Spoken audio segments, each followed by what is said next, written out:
ಎಷ್ಟು ಸರ್ತಿ ಹೇಳಿದ್ರು ಕತ್ತೆಗಳಿಗೆ ಅರ್ಥ ಆಗುದಿಲ್ಲ ನಿಮಗೆ. ಕಳೆದ 5 ವರ್ಷದಿಂದ ಪ್ರಬಂಧ ಬರ್ತಾ ಉಂಟು.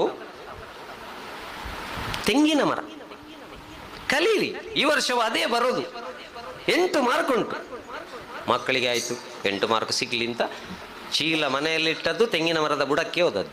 ಹೋಗಿ ಬರಲಿಕ್ಕೆ ಶುರು. ಚಪ್ಪರಿಂಗೆ, ಚೆಂಡೆಲು, ಚೀಂಕ್ರು, ಮಡಲು, ಬೊಂಡ, ಬಣ್ಣಂಗಾಯಿ, ಚೆಪ್ಪು, ಚಿಪ್ಪಿ ಇಂತ ಎಲ್ಲ ಬಾಯ್ಪಾಠ ಮಾಡಿದ್ರು. ಮರು ದಿವಸ ತೆಂಗಿನ ಮರದ ಹತ್ತಿರದಿಂದ ಎದ್ದು ಮುಖ ತೊಳೆದು ಬಂದರು. ಎಕ್ಸಾಮ್ ಹಾಲಿಗೆ ಹೋಗುವಾಗ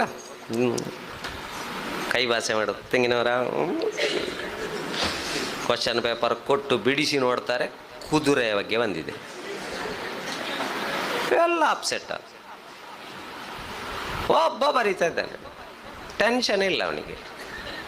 ಅವನು ಬರ್ದದೆಂಥದ್ದು, ಕುದುರೆ ಒಂದು 4 ಕಾಲಿನ ಪ್ರಾಣಿ. ಕುದುರೆ ಅತ್ಯಂತ ವೇಗವಾಗಿ ಓಡುವ ಪ್ರಾಣಿ. ಕುದುರೆಯನ್ನು ಗಾಡಿಗೆ ಕಟ್ಟಿ ಓಡಿಸುತ್ತಾರೆ. ಕುದುರೆಯ